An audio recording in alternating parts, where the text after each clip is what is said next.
Yes, welcome in to Pitchfork Lunch. I am Michael Carrasino at Diablo00 is where you will be able to find me on Twitter. And yeah, we are enjoying today. Today is Wednesday. Yes, and being named Mike, you know, I always thank you to what's that? Progressive Mike. What day is it? My mom loves doing that, but yes, you know, well, she's a Jets fan, so you can understand why. But nonetheless, yes, it is Wednesday, September 13th, 2023, and a lot going on. I was out at ASU very early this morning. The kickoff for the Final Four, the men's Final Four will be here. Yes, it will be 2024. But yes, for this basketball season, the 23-24 basketball season is upon us. It's coming upon us. But nonetheless, was out at that this morning. Coach Hurley was out there. The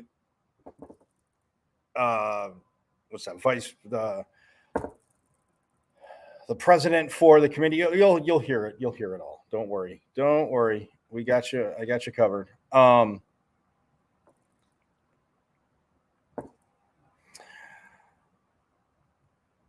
But yeah, it's going to be an awesome time, you know, just obviously coming off hosting a Super Bowl. Yeah, can't really complain about that, you know. And then to go into the men's Final Four, and then the women's Final Four will be here in less than, well, when the season's over in 2 years. So it is an absolute just great time. And again, it's, you know, Super Bowl, Final Four, but I mean, basketball, I mean, what the Final Four is, having a coach at ASU and Bobby Hurley that, you know, was the most outstanding player, being on both ends as a player, you know, losing, but then winning titles, and now coaching, striving for that as well. So yeah, out there this morning for that kickoff, very, very awesome, right out front of Desert Financial Arena. Yes, home of the Sun Devils. And also then went over to football practice. We'll have some sound from that. And we'll have some sound for you on that. But obviously, Coach Hurley, too.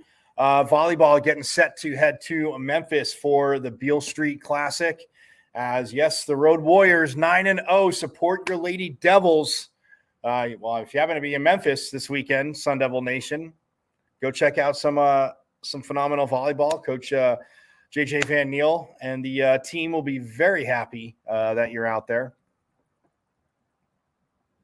So yes, it is an exciting time. Soccer is at home as well. Coach Graham Winkworth. Again, you can get out there and check out some soccer, and they are playing. I will tell you who they are playing. They are playing no, that was last weekend. They're playing Colorado College. So Colorado College this Friday, 7 p.m. In Tempe, and you can check it out. You can also check it out on the ASU live stream, but in Tempe, and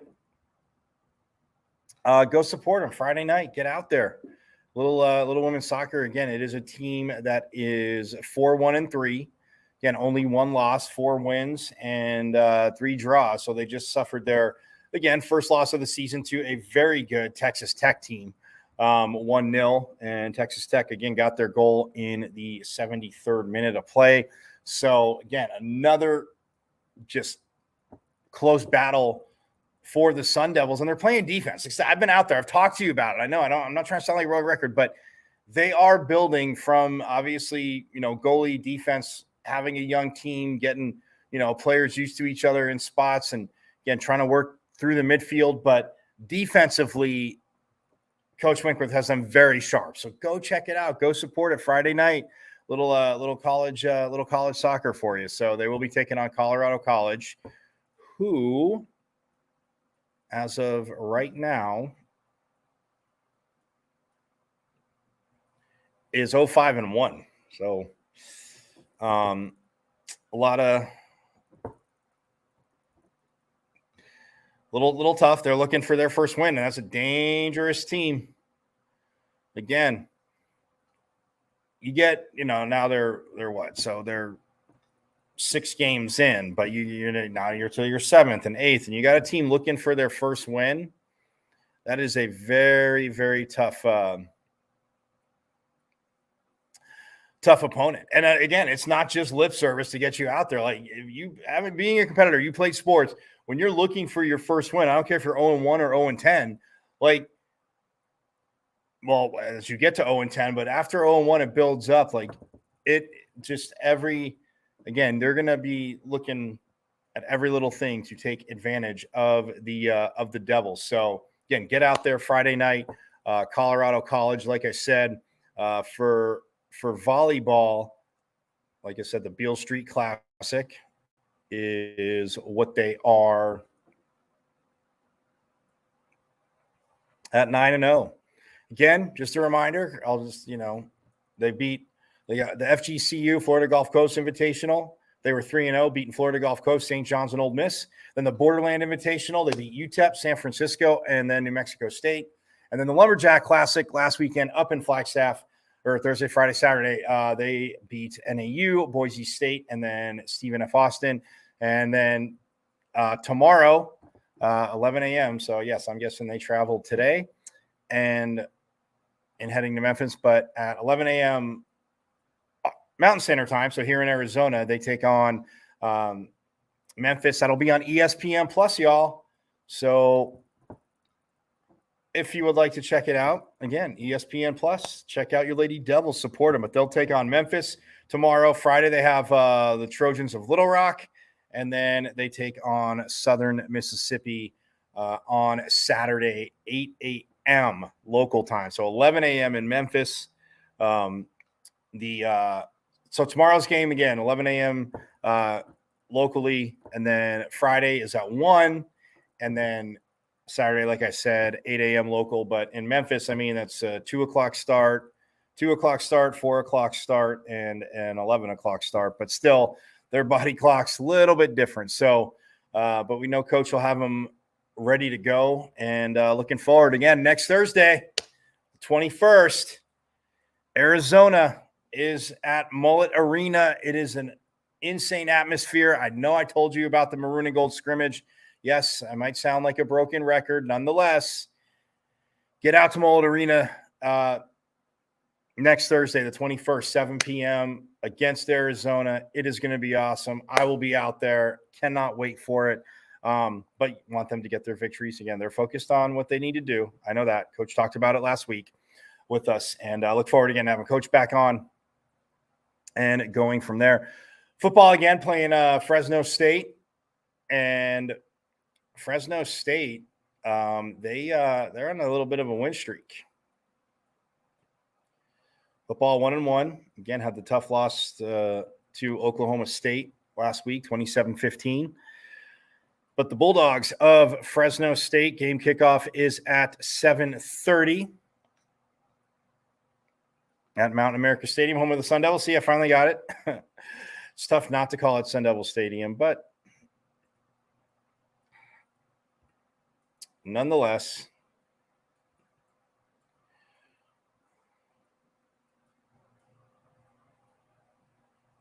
yeah, you look at what Fresno State 2-0, they went on the road to Purdue, West Lafayette, and beat the Boilermakers 39-35.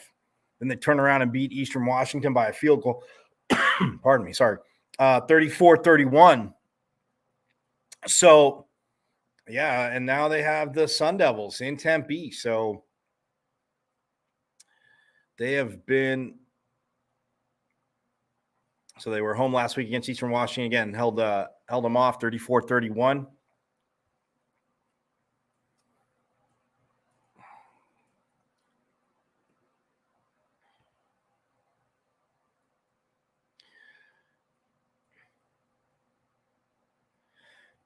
Pardon me, sorry. They have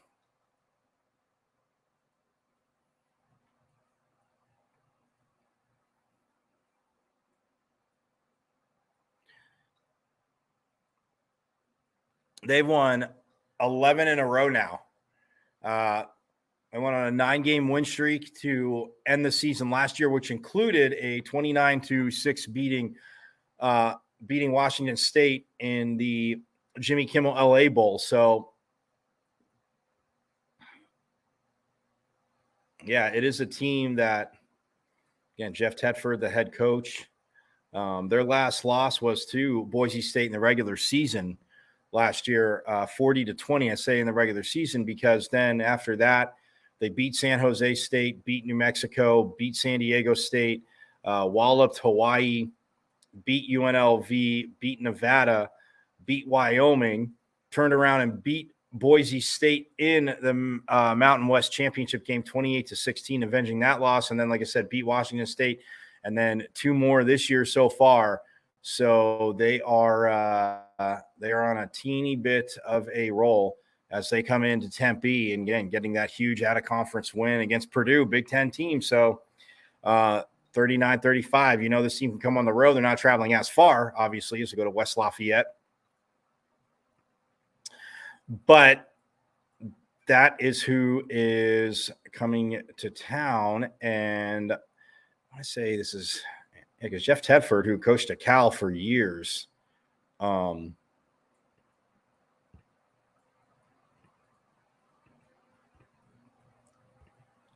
he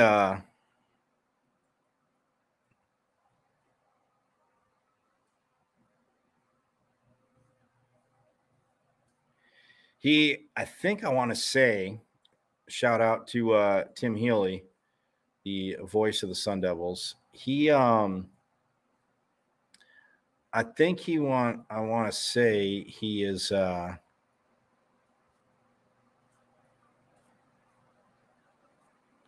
9-2 against ASU. Yeah, Jeff Tedford at Cal. I mean, he was Yeah, Tim Healy was talking about it yesterday. The voice of the Sun Devils out at practice again. Love on Pitchfork. Again, got to work out with the schedule. We'll get him on again. They got some great stories throughout the years that he's been calling Sun Devil sports. So,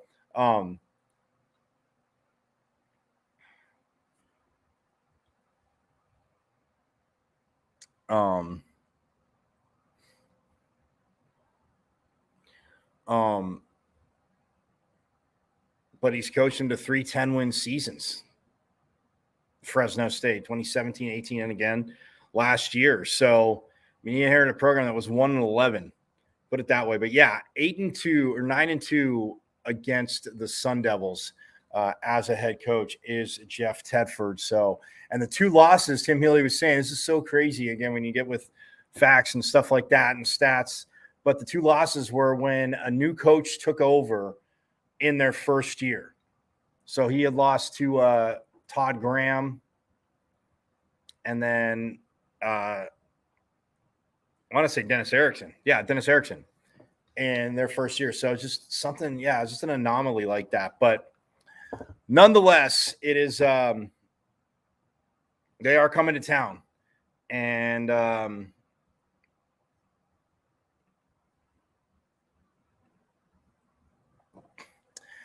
they are coming to town, and we again, we'll see them. So get out there Saturday night, 7:30, but start your weekend off right. Like I said, Friday night, 7:00, women's soccer out at the soccer stadium. So yeah, go check it out. Go support them. They have 1 loss on the season, but 4 wins, looking to get that 5th and looking to not give Colorado College their first win. So again, Friday night, check it out. I should be out there. If not, I will have somebody out there. But nonetheless, neither here nor there. Yeah, so that's what we got going on. Gonna take a quick break. When we get back, though, I will set up obviously the NCAA. The Final Four is going to be here, and again, got out. Was able to talk to Coach Hurley, and we'll hear from him. But yeah, just the excitement of the Final Four being here. So I'll step aside real quick, and we'll talk a little Phoenix, Tempe, Glendale hosting the Final Four.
Welcome back to Pitchfork Lunch. Yes, I am Michael Carasanudo at Diablo00.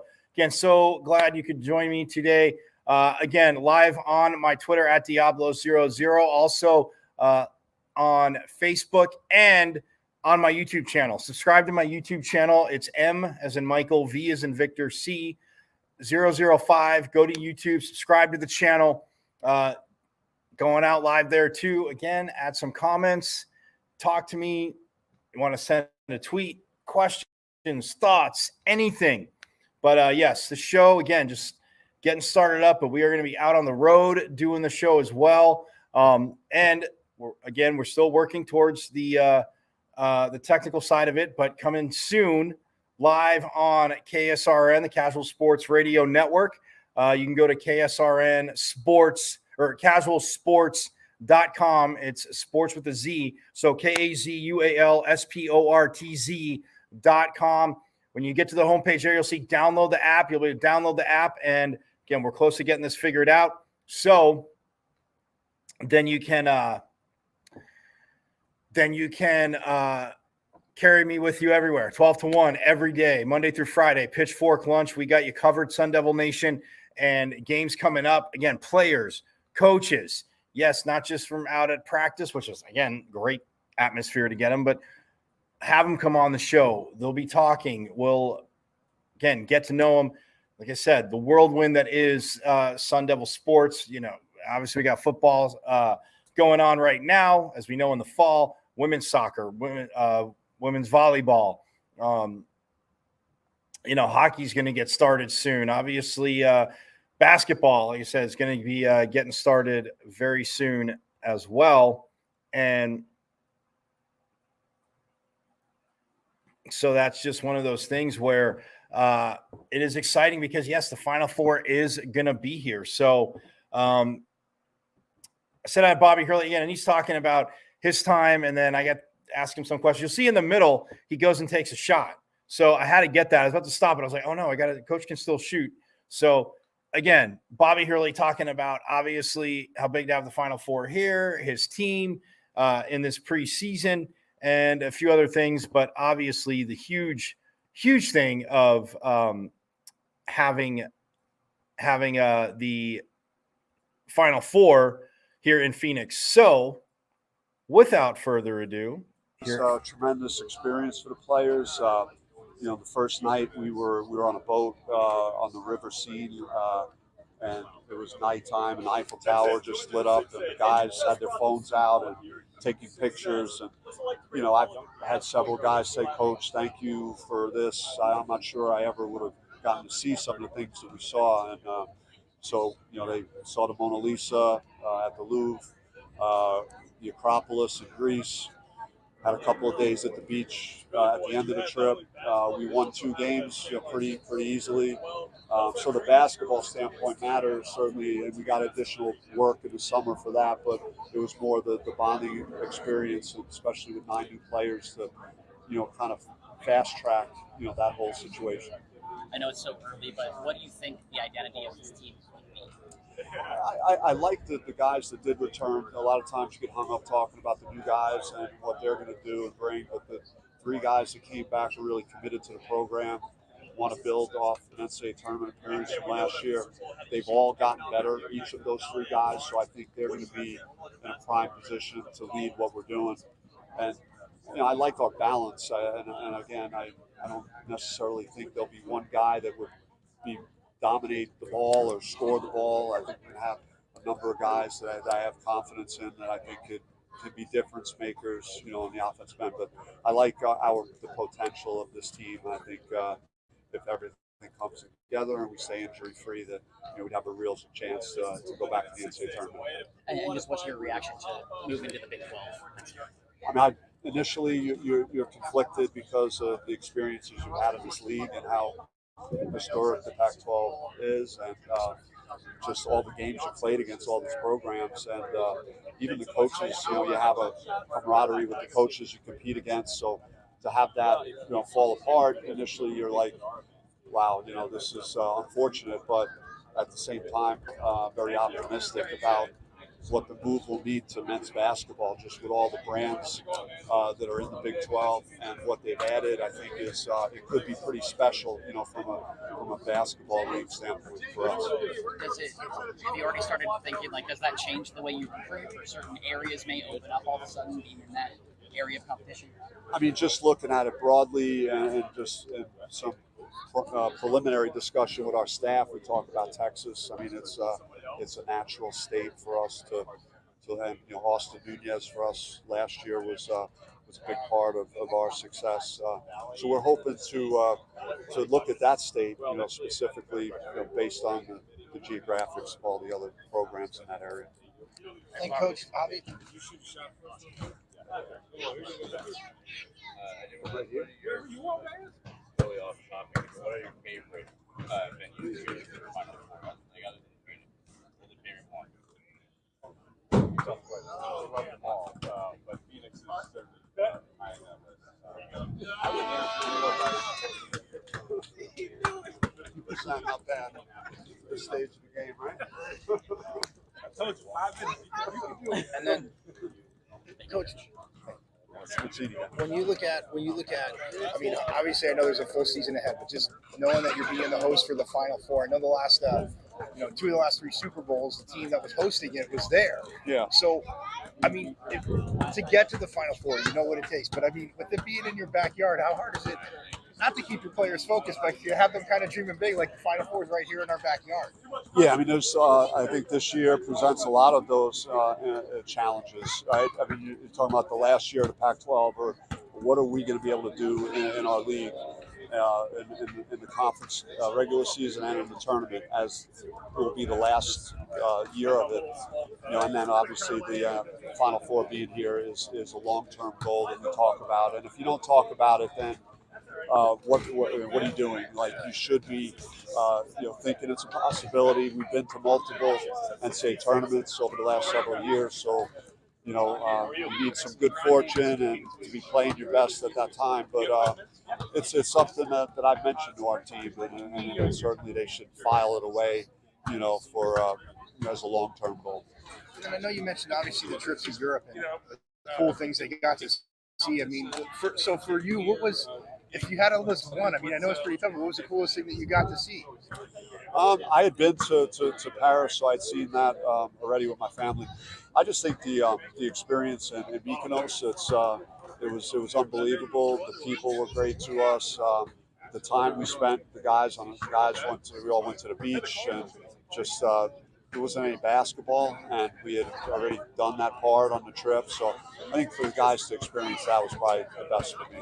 And then in team building, and you always hear coaches say it, I know a lot of times, and maybe not in basketball, but in different sports, I mean, I've heard football or even when I play soccer, we play kickball, just to kind of the mental grind every day. But I mean, just going to the beach, seeing them come together, how big was that for them, as a group? And how did you see even guys, that, might not maybe talk as much, start to talk more? Yeah, I saw them naturally gravitate to each other, and just no matter what we were doing, really, they were doing it as a group, and seeing them laughing and fooling around and spending that time together, it kind of, you could tell that the team already is kind of likes each other off the court. So that's a step in the right direction. And then the next step would be to obviously bring it together on the floor, have that same camaraderie, and so those type of experiences are really priceless for building that part of it. And then, I mean, you did mention obviously the last year of the Pac-12, and I mean, for a lot of obviously fans out there, it's a little bit frustrating,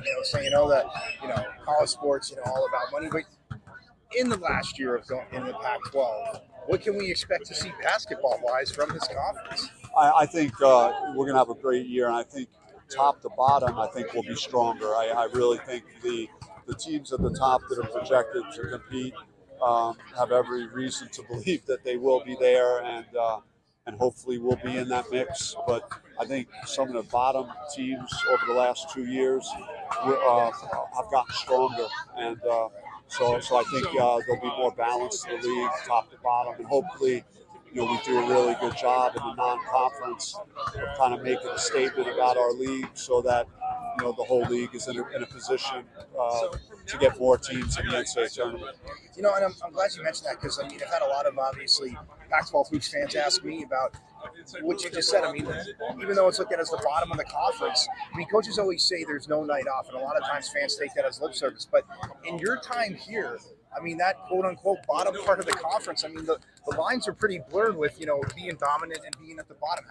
how has that helped you as a coach grow and you as a team grow? Well, yeah, you just hope we'll be rooting for the whole league in the non-conference because you want to avoid dangerous games where you're playing a team that struggled in the non-conference but has gotten better.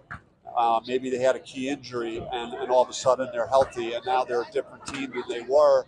And now you could, if you lose, you're taking a quad 3 or quad 4 loss, which hurts your NCAA chances. And you want to be more in a position like the Big 12 was last year, where they're playing against each other, and there wasn't really a bad loss out there. And they were, I don't think they got 7 or 8 teams in the NCAA tournament. So hopefully, the Pac-12 could get back to that this year. And so obviously you've been there as a player, but I mean, all the events that go around the Final Four. I mean, when you look at it now from a coach and even a fan, what are kind of some of the fun things to look forward to with the Final Four that's going to be here and all the events that go on? Well, I always like the Fan Fest, and that's something I participate in, and I've gone to just to interact with some fans. And you get just pure basketball people that fly in from all over the country to watch the event, and it's just really cool to interact with people that, for me, remember the days that I played in these games and stuff. And it's always it's great to reminisce and just feel the energy of it. Like when you know that much is on the line and you have all these fans flying in to see this event, it's kind of like a Super Bowl kind of atmosphere. And that was Arizona State head coach Bobby Hurley talking there. You saw him take the shot again. I thought about chopping that out, but, it's the first one at a tough angle. The kids tell him to go for it. And, of course, typical Bobby Hurley fashion, sinks the second shot. But, it brings up a lot of great points there. I mean, you heard asked about, I thought of, going to the Big 12 the last year of the Pac-12. I mean, it is tough for fans. And not that, people say when I ask them, saying college sports about money, but just conferences – chewing things up. Like basketball wise, I already said, like going to the Big 12. I know that, when conference realignment started, talking to people that are in the know and, but the Big 12 was kind of eyeing Arizona for a while once teams started to jump ship. And then obviously with Texas and, Oklahoma and basketball has been middle of the road, but I'm just saying with Texas and Oklahoma jumping ship to the SEC, when the Big 12 is targeting Arizona for a while, knowing what kind of power that is, but you bring in an Arizona and even ASU, Bobby Hurley, getting the team to the tournament. A lot of us disagree. We agree to disagree that, should have had to be in playing games, especially last season. I really don't think they should have playing. They won that. A few nights later, fell a little short to TCU in Denver, but got great support. But the Big 12 basketball-wise now, you look at it with, yes, your Kansas and Kansas State, who has done very well. Baylor on the up and up. And then you have, Texas Tech, who has been a very solid tournament team the last 5 to 7 years, let's say. And even Iowa State's gone in and, you see some of these games, you're like, well, you got to be kidding me. So with, Cincinnati as well, West Virginia, who, yes, is in turnover, everything that happened with Coach Huggins. But to hear Coach Hurley talk about that, you love it. And, his time, obviously, in the Final Four, but like you said, the Fan Fest. people come in all over. And, yeah, Super Bowl. And we'll hear from Jay Perry. She is the CEO for the Phoenix Final Four local organization committee. But just having hosted, Super Bowls and events. Yeah, the Super Bowl it's definitely a solid week long events going on. So you have a week with the Final Four. Yeah, you come in early. Obviously with the Final Four, people can come in as early as they want because, games, Saturday and then Monday's obviously the championship game. So, but Coach talking about the Fan Fest, the Hoop Heads, the excitement, it being in your backyard. And then, obviously what it does for recruiting as well. But yeah, going into the Big 12 for next year, but yeah, everybody you look at, obviously Arizona, Oregon, UCLA, would probably be the heavy hitters up top, thinking to win the Pac-12 this year. Arizona and UCLA had those epic battles last year in the regular season and in the Pac-12 tournament. So, yeah, it's going to be like this, but from top to bottom, and like you see, you look at it, like there's going to be teams that I think will surprise people with how well they're doing in the standings. And it won't surprise their competition, as per Coach Hurley alluding to. And I asked him, you're not getting a night off and in conference play. Not that you're getting a night off in non-conference play, but in saying that and taking his team to Greece and, again, just having the Final Four here, just absolutely, absolutely awesome. And I got to say, it's exciting. I mean, when it was here, in 2018, and, Gonzaga there in the Final Four, and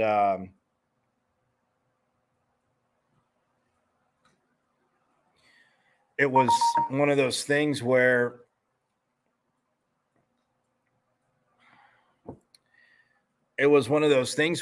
I don't even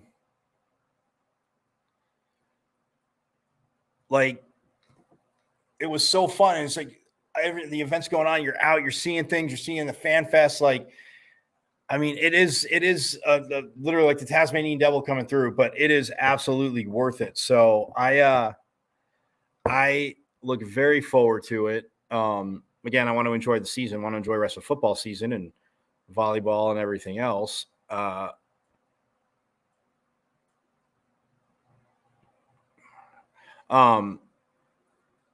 But yeah, like for Coach Hurley and saying that, it's exciting, and he's had success, and his brother, won last year as well. So it's it is not a bummer, to say the least, to have it here, to keeping it very, very simple.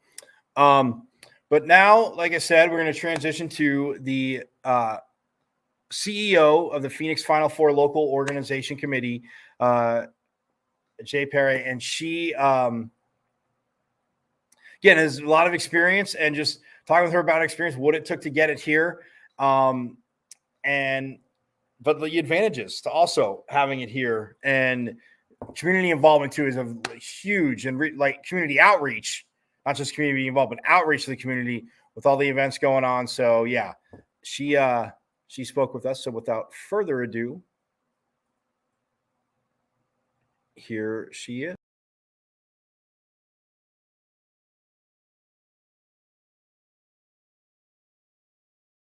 I just don't want you to get hit. Exactly. Once obviously bidding for the Final Four, they got to see, what's going on. So start talking. Obviously, they've hosted Super Bowls here, but talk about the work after winning the bid, because I got to think that you have a few sleepless nights.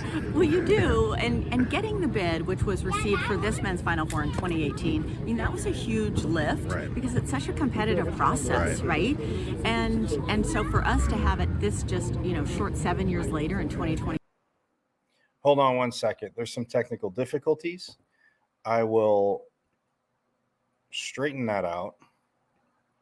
We're going to take a quick break. I will straighten that out, and then we'll hear from Jay, because, again, it's really, really great, obviously, hearing her, what she wants to do, with the bid and stuff. So quick break. We'll come back, and we'll have Jay here on Pitchfork Lunch.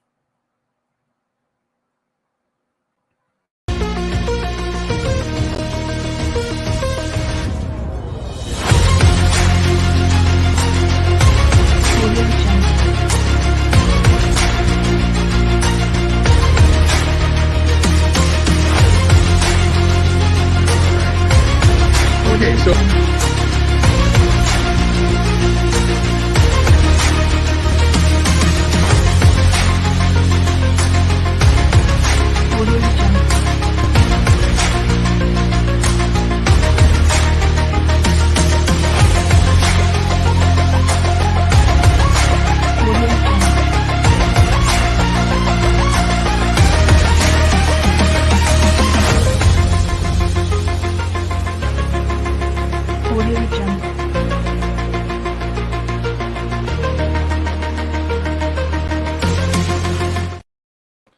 right, back here on Pitchfork Lunch. Again, got it taken care of. So, again, the CEO of the Phoenix Final Four Local Organization Committee, Jay Perry, she is joining us. So, again, I got the interview, so just wanted to take care of it. But again, without further ado, here is Jay. Once the I just don't want you to get hit. exactly. Once the obviously bidding for the Final Four, they got to see what's going on. So start talking. Obviously, they've hosted Super Bowls here, but talk about the work after winning the bid, because I got to think that you have a few sleepless nights. Well, you do, and getting the bid, which was received for this men's Final Four in 2018, I mean, that was a huge lift, Right. because it's such a competitive process, right? And so for us to have it this just short 7 years later in 2024 is really a testament to Arizona and to how we hosted in 2017. The NCAA, has a lot of confidence in us, Right. and the 2017 event was such a big success. Our goal now is to look at how can we take it to the next level and how can we elevate it on behalf of men's basketball, but also for our state. And obviously, like with the Super Bowl, with the Final Four, I mean, it's in Glendale. But I got to think in the bidding process, when they're looking at places bidding for it, is to have events in multiple places. I mean, this obviously lends to that. What's the toughest part? I mean, yes, you want to sell it, but not to over or undersell anything when you're putting in a bid. Sure, and I think again the market speaks for itself. I mean, you can see with Phoenix, the fastest growing city in the last decade, now being the 5th largest city in the U.S. I mean, we've proven that we can host these major events, and we have the infrastructure for it. We have the tourism, community that really supports it. Our business community supports it, and our Native American community support it. Right. So when you think of that kind of as like a community effort, everybody comes together, and I think the NCAA observed that, and they're really excited to be back. So with the events that are going to go on, what are some? I mean, they're all fun. They all have great. But what are some of your favorites? I'm excited about this next 8 months leading up to the men's Final Four, because we get to be out in the community, right, celebrating with our residents and our businesses and our locals, and they get to be a part of the action. And so we unveiled the Fan Jam today, which will be touring around the valley and the state, and it's a really fun pop-up event. It's free, it's great for kids, it's great for adults, and we want to make sure that we get people invited and excited and just really energized about what's coming. So that's exciting. We'll have some reading initiatives that are coming out, some sustainability programs, something around supplier diversity, so that we make sure our local businesses are involved in getting ready for the event. So there's really something for everybody, and that's what gets me excited on behalf of the state. And when to piggyback off that, when you're putting in a bid, I mean, obviously the NCAA, like you said, getting out in communities, but how big is that to share it, with communities, with the whole state? What part of that goes into the bid process as well? For us, that's a real imperative for, I think, when we bid. It's important to us. We want to make sure as a host committee that we fulfill the bid requirements that we committed to back in 2018, but we want to make sure we plus it up for our local community as well. Right. And that's at the state level. Our local city partners like Glendale and Scottsdale and Phoenix, we want to make sure they're really invested and excited about it. So it's kind of a team effort. Speaking of team effort, I know there's a lot of people that would love to see, obviously, ASU in the Final Four. And yes, even to be fair, that team from down south Arizona. But, I mean, when you think about that, if either one of them were to get there, or even, say, both miraculously, what do you think that would do for, this bit, the Final Four? That would be off the charts and phenomenal to have a team from Arizona involved in this. But we love that it's just a basketball-centric state, right? Between the college programs, the Phoenix Suns, the Phoenix Mercury, we're hosting WNBA All-Star in 2025, Women's Final Four in 2026. Like, this is a basketball community, and we love that we get to embrace that and really elevate it and let the world see that Arizona is all about basketball. And you heard it. I mean, a lot goes into it, but like the fest and like I talked about, getting out into the community, I mean, that is just, again, absolutely awesome. And to see that, it's not a bummer. And it is fun. I mean, the Fan Fest, I remember I've been going out there last time. There were, even set up at Westgate in Glendale, and it'll be at the stadium. So, I mean, they'll, people were doing that, big shows from there. And it's it's just, whether radio, TV, it was great atmosphere. It'll bring a lot to the area, but just events, like you said, leading up to it all over, and, having stuff in downtown Phoenix, having, Scottsdale available, obviously in Glendale as well. So a lot going into it. I mean, she is the CEO of the committee and you have to have your stuff in order, but yeah, I mean, they want to see when somebody's bringing something, whether the Final Four, obviously, as much as, you might pick on the NCAA, but these, committees that are selecting who's going to host, but they want to see that, yes, you have involvement. There's different spots you can do things to get, to maximize all community involvement and coming out to it. But like Coach Hurley said too, I mean, just basketball fans, and JC said right there, like, just descending on Phoenix for the Final Four, people coming to see basketball, seeing what it's like. So yeah, from a recruiting standpoint too, like that's a pretty good advantage, because players see it and it's like, oh, well, they host, and a shot for you again to play in the Final Four in your own backyard. A lot of work has to be done, yes, for both. And you know what? I said, obviously ASU, this is Pitchfork Lunch, we want them in the Final Four. But for Arizona and even Grand Canyon, so another, again, a team locally that, went to the tournament last year as well. But yeah, Arizona State, that for Bobby Hurley, that'd be phenomenal. I mean, you talk to adding, more to somebody's legend, and that's not Coach Hurley. He's not going to sit there and do that, but just adding to the legend, getting to, coaching in a Final Four, obviously having played and won championships, like I said, but coaching in it. And when, you're the host school of it, and you go from your brother winning it last year, UConn winning it, obviously Dan Hurley, the head coach. So it is exciting. But yes, the focus will be there, and Final Four, cannot wait for it. But yeah, so it's great, obviously, being out at Desert Financial today. You can see the events set up, and it's going to be going around the state. So that is awesome. And we're going to transition to football, because again, and out at practice again, viewing it today after the Final Four launch, which is again awesome times at Arizona State. See, Pitchfork Lunch, Sun Devil Nation. Again, it is where to be. You want to be in. Get in on the show. Hit me up on Twitter. Be interactive. Questions, comments, and yes, I know not everything's rainbows and unicorns. I got you. I got y'all. But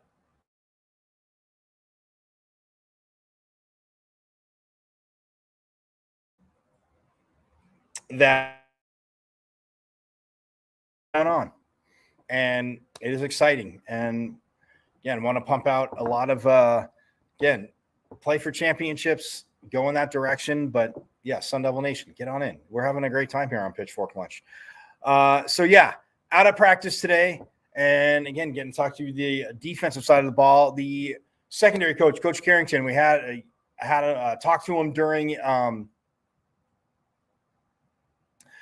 in fall camp, obviously early on in fall camp, with the experience of his secondary, but just kind of getting his thoughts about where the secondary, how they've grown these two games, defense in general, and the physicality of his secondary. So so I got to catch up with him,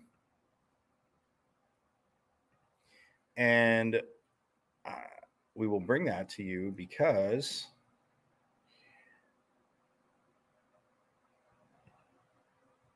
yep. So without further ado, here's Coach Carrington.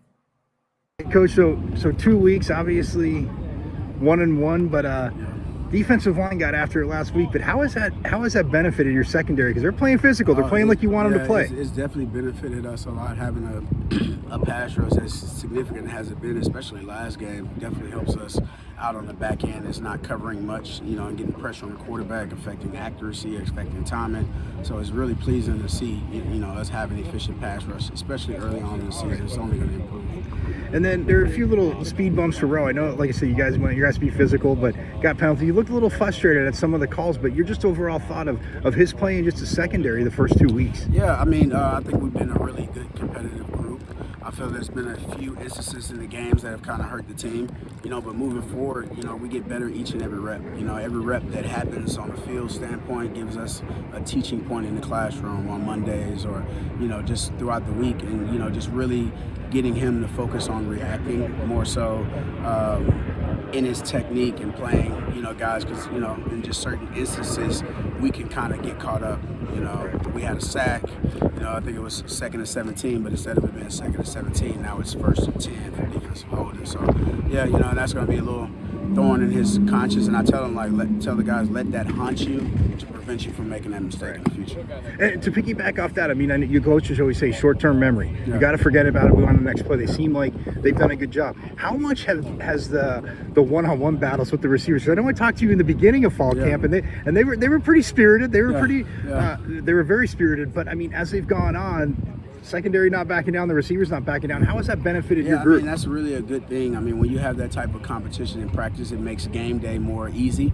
I feel like we have a really good wide receiver group, and they're versatile, and everybody has different strengths and weaknesses. So to get to go up against those guys on a daily basis from spring to fall camp has really prepared those guys for the type of receivers that they'll see in the Pac-12 this year and in the immediate future where Arizona State's headed.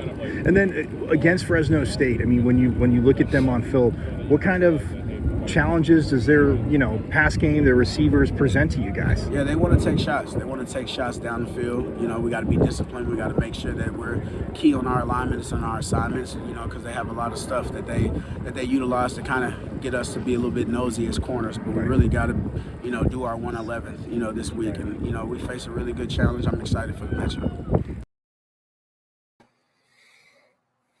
And there is Coach Carrington, the secondary coach. And, I mean, you heard it right there. I mean, a few tough plays for Ro Torrance. Again, it's been phenomenal. But this defense getting after it. And speaking of getting after it, got to catch up with Clayton Smith.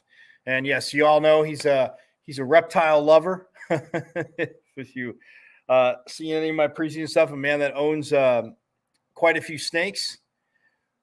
But he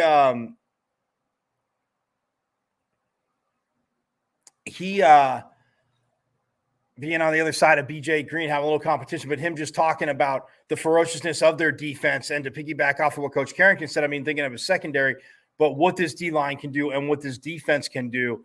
And, yeah, catching up with Clayton Smith, I mean, the motivation's there. So here he is. Really seem to have the potential to be awesome. I do sense that. We do. We have a lot of athletic guys. We got a lot of speed. We got a lot of power.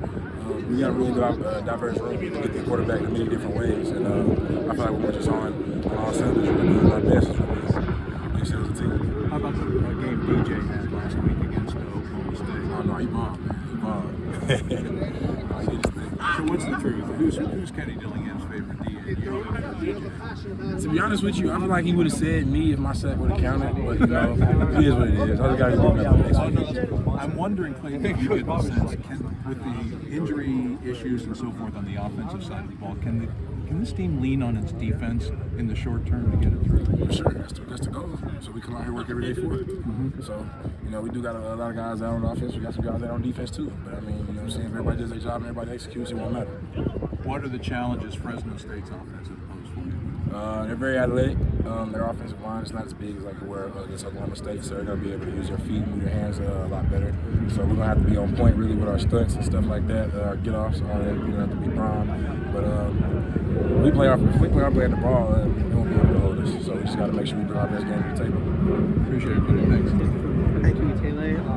Since he coached the offensive line last year, any tips to get around him? Yeah, he done gave a few, but I ain't, what I'm saying? It's classified. It's classified for now. Classified info. Yeah. And Clayton, I mean, obviously, the game against Oklahoma State, the growth, I mean, the overall physicality of the defense, with that coming in, but even how the secondary played too, just your overall thoughts of how the defense has just grown in 2 games. Like I said before, it's been great. We're playing a good brand of ball, but it can always be better. So we just got to make sure we stay consistent, stay detailed on little things, and we'll be playing our best football here coming. And with guys coming in and out, I know obviously communication and chemistry is huge, but how do you feel just along the defensive line that you guys are mixing and matching together? I'm cool with it. I feel like this year we prepared well. You know what I'm saying? We know we're familiar with everybody on the D-line. You know what I'm saying? We should be able to, one guy go down, the next guy step up, and it shouldn't be any drop-off. So I trust my guys. They learn their stuff. I learned mine. So it should be interchangeable. It shouldn't be an issue. And you said, I mean, obviously BJ balled out, but you guys have a little sack competition going on for the season? No, he up on me right now. But it's all good. It's all good. I'm going to catch him. Doesn't matter who gets there first, right? No, it's about how you finish, not how you start. To see BJ's growth from, being a walk-on to now one of the leaders on this defense, what does that say about him and his mindset every day? I'm proud of BJ, man. BJ's a dog. He comes out here the same mindset every day. The only way BJ's not going to come out here and give his all is if he physically can. And we need a guy like that on the line. I need a guy like that to push me. So, I'm proud of BJ and what he's come and what he's going to come in the future. And Kenny has said this group has set the tone and brought the energy. I mean, and there is Clayton Smith. You heard him. I mean, BJ Green, we talked about it. I mean, he said it right there, hit the nail on the head. He balled out. And you're getting to the quarterback like that and playing a different line again. It was this the Oklahoma State offensive line starters averages 6'4.5" and 308 pounds. So, yeah, there's a lot of beef, like I said up front. Again, no excuse. They got there in the first half. In the second half, Oklahoma State able to run the ball a little more. Now, Jeff Tedford and this offense that he has at Fresno State, they're going to want to get the ball out quick. And I got to listen to Chris Edmonds, Sun Devil safety talking, and he made the point of, especially in the secondary, you can't get those dirty eyes. Like, they want to get the ball out quick, but you have to play your lanes. You have to look at your keys. And you always hear people say, "Oh, the players," and cliche, but it's like that's one of those things. Reading the keys, not getting dirty eyes, especially for corners. I mean, as a safety, if you get dirty eyes, obviously not good. But in talking to coaches throughout the years, like, not good, but you can recover quickly from it. You can get out and reading it, being in further off the ball. As a corner, if you're playing a certain zone, if you're supposed to be somewhere, you get dirty eyes and you now go into somebody else's territory. And that's one of the things that Chris was talking about. And just listening to him after practice today too. So, yeah, it's an experienced secondary. Coach Ward, again, they're taking on that attitude. I mean, Vince Amy, obviously alum on the defensive line. Coach Regal working with the ends. Brian Ward, obviously as a defensive coordinator, like, you're going to be physical. And I mean, for BJ Green and Clayton Smith, who, Kenny Dillingham, he goes, I think Coach Dillingham would have said me earlier in fall practice. He was he was giving it to Clayton Smith a little bit, saying, "Oh, he's a finesse end. He's a finesse end." No defensive end wants to hear that. Not a one. I don't care, if you're first year defensive end or 10th year veteran. You do not want to hear you're a finesse anything on the defensive line. And so he was poking at him a little bit. But yeah, Clayton Smith, again, the way he's played, awesome. The way they can play up front. I mean, even in the middle, Tristan Monday in the middle. I know, like, Deshaun Mallory as well. Like, there are guys that are coming in. I mean, what was it? Prince Dober last week had a very, had a solid game as well. I mean, and he had to come in a lot more against, he rotated in a lot more. I should say, not had to come in, but rotated in a lot more. Southern Utah, because unfortunately Smith got the targeting foul. But yeah, it's a defense. Look, they're going to play like Coach Ward. They're going to get after it, and it is absolutely going to be fun to see. So again, we'll talk about it more tomorrow, but Saturday night, you see it right there, 7:30, Mountain America Stadium, home of the Sun Devils. That's right. Frank Cush Field, Sun Devil Stadium in our hearts, but Mountain America Stadium. And Mountain America Stadium already had the longest game in Mountain America Stadium history. So that is phenomenal. But I'm going to get out of here again. Live on Twitter every day, Facebook. Follow or subscribe to the YouTube channel, Michael Caratino, but it's MVC, M as in Michael, V as in Victor, C right there as in Caratinudo, 005 on YouTube. So subscribe to the channel. We'll get more. We'll have guests on. We'll be as interactive as possible. So, yeah, and then we're working towards it on KSRN2 on the Casual Sports Radio Network. You can go to casualsports.com, KAZUALSPORTZ, sports with a Z.com. Again, when you get to the main page, you can download the app. So download the app. We'll get that going. You'll be able to take me with you everywhere you go on your lunch, going around Sun Devil Nation. And again, it's absolutely awesome. So I will see you tomorrow. Same bat time, same bat channel. And yes, Devils fans, as you know, you definitely know, but as you know, as always, forks up.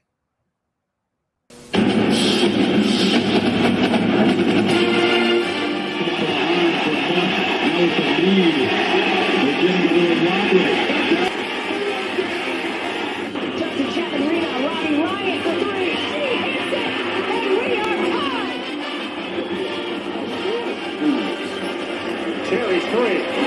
Johnny Walker matching up against control. His shot. Bruce score. They score. They tie the game up 2-2. Some drives out for Robbie Ryan. Her three right on the money. This is Taya Hansen for three. Other side of the rim with a pretty reverse. Wow. 5 seconds to go. Find Hawk. Hawk spins. It rolls off. And Arizona State wins it. Edwards pulls off and buries the puck.